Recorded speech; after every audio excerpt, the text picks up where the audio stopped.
There is a strange law within the human psyche, one that operates beneath logic, beneath intention, in the silent architecture of the unconscious. It is not abundance that binds a person most deeply, but deprivation. Not the love freely given, but the love barely touched, barely tasted, that lingers like an unfinished sentence in the soul. When someone offers you only fragments of their attention, pieces of their presence, crumbs instead of wholeness, it may seem as though they hold the power. You find yourself reaching, questioning, attempting to complete what was never fully given. But what remains unseen is the deeper movement taking place within them.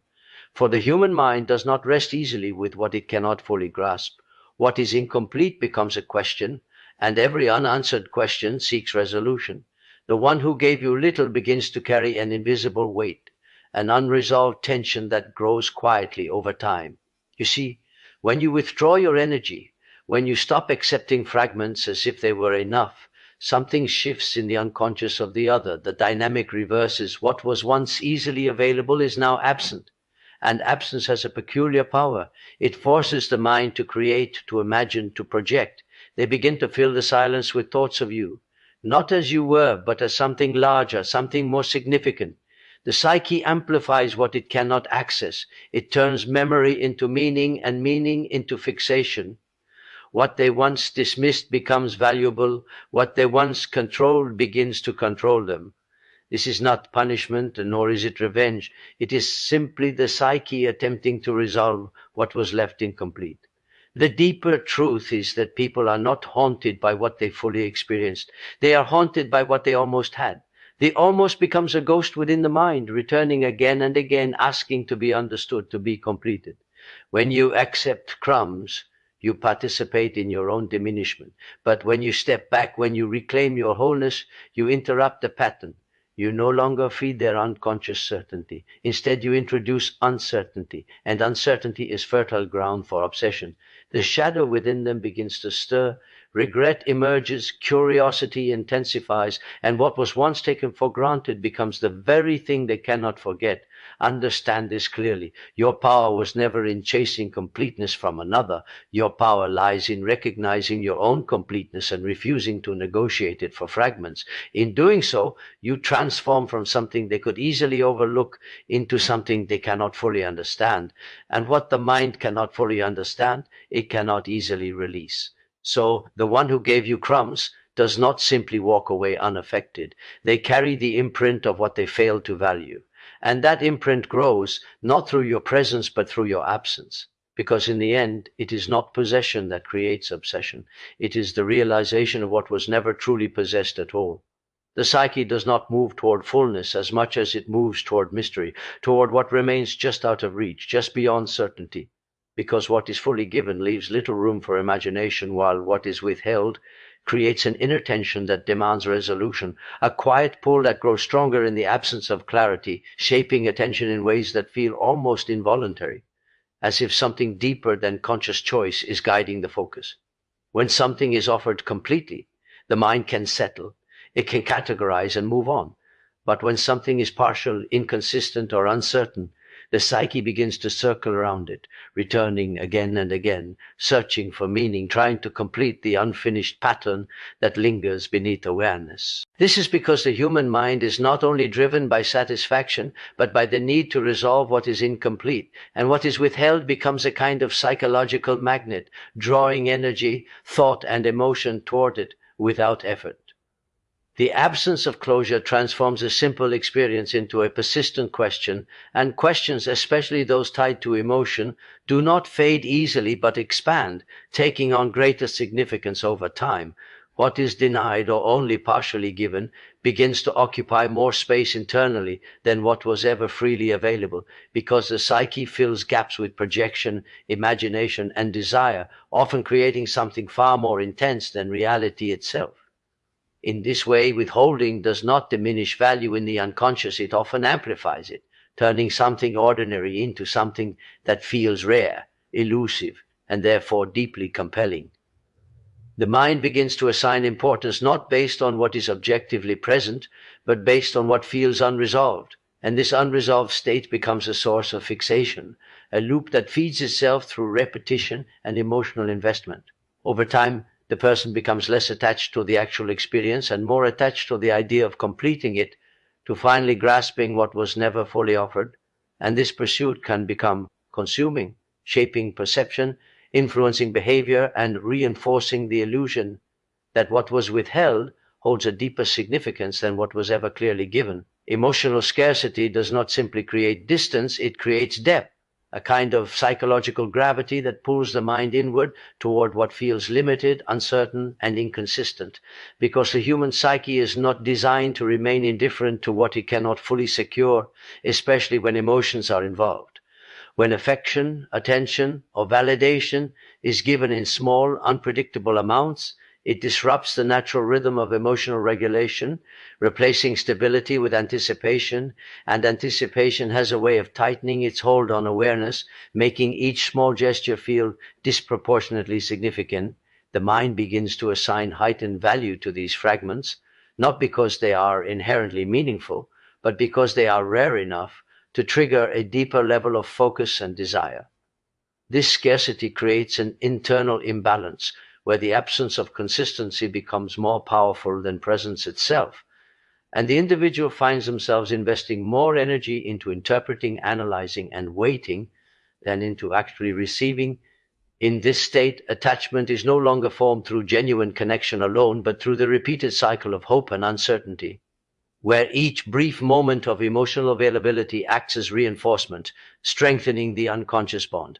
The psyche starts to associate emotional reward with unpredictability, and this association can become deeply ingrained, making it difficult to detach, even when the experience lacks fulfillment. What is scarce becomes symbolic, representing not just the other person, but the possibility of completion, of finally reaching a state where the emotional exchange feels whole and secure. The unconscious does not easily distinguish between what is real and what is imagined when it is caught in this pattern, and so it begins to fill in the gaps, constructing a narrative that elevates the significance of the connection far beyond its actual substance. This imagined depth intensifies the attachment, as the individual becomes connected not only to the person but to the idea of what could be, to the potential that remains just out of reach. Over time, the scarcity itself becomes the fuel for continued engagement, keeping the mind locked in a loop of expectation and interpretation, where each absence invites more thought, more emotional investment, and more attachment. The less that is given, the more the psyche stretches to compensate, weaving meaning into silence and turning inconsistency into something that feels profound, creating a bond that is sustained not by what is fully shared, but by what is continuously missing. When someone underestimates your value, the act does not remain confined to a simple misjudgment. It becomes a movement within their own psyche, a quiet disturbance that begins to unfold beneath their awareness. Because to dismiss what holds depth requires a kind of inner blindness, and blindness in the psyche is never without consequence. What they fail to recognize externally does not disappear. It shifts inward, activating parts of themselves they have long avoided, denied, or repressed. The dismissal becomes a mirror they do not realize they are facing, reflecting not your worth, but their inability to perceive it. In this way, the shadow begins to stir. The shadow is not merely darkness, but all that has been pushed out of conscious identity, all the qualities, desires, and perceptions that were once rejected in the formation of the self. When they encounter someone whose presence carries substance, authenticity, or emotional depth, and they choose to undervalue it, they are also rejecting those same qualities within themselves.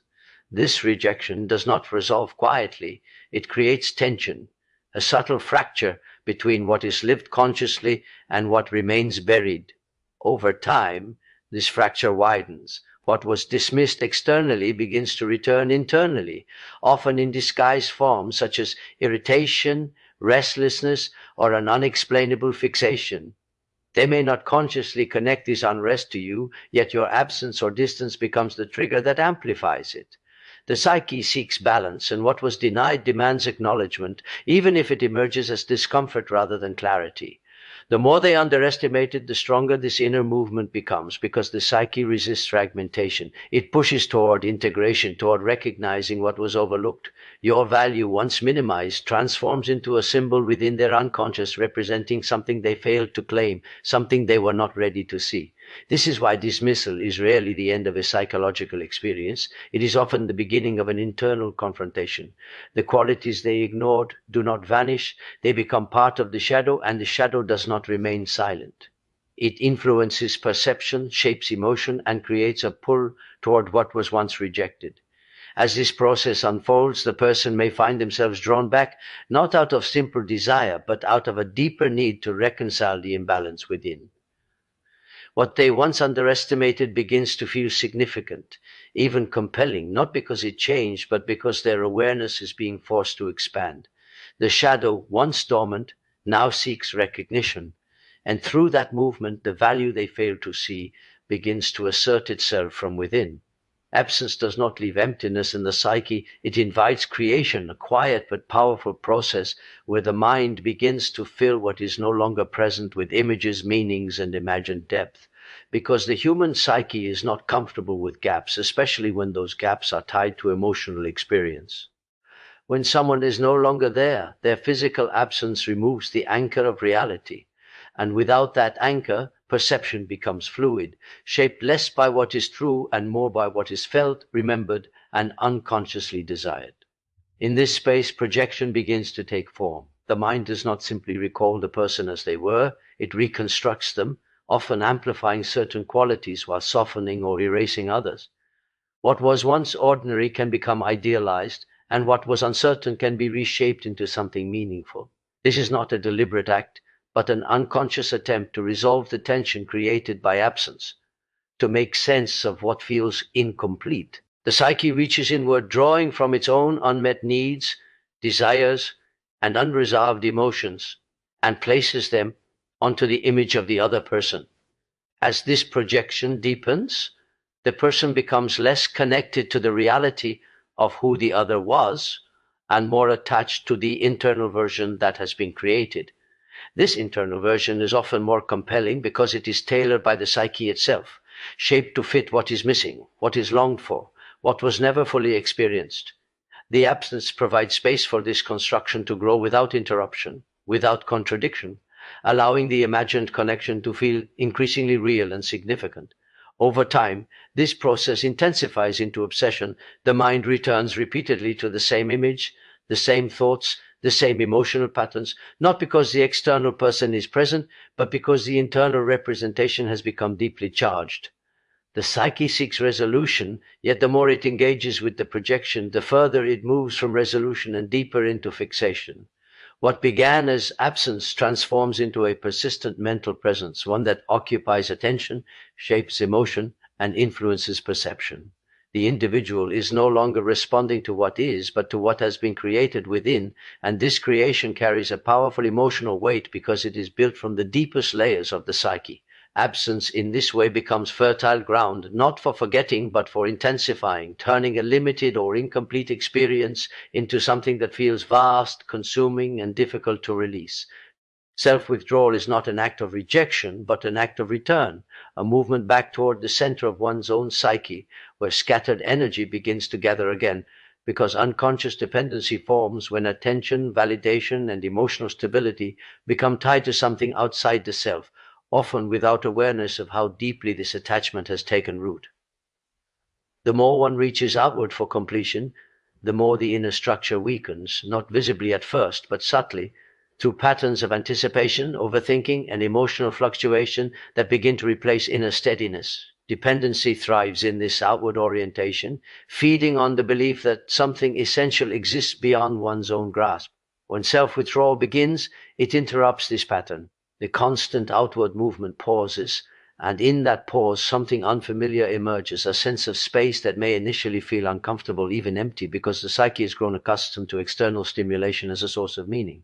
Yet within this space lies the possibility of reorganization.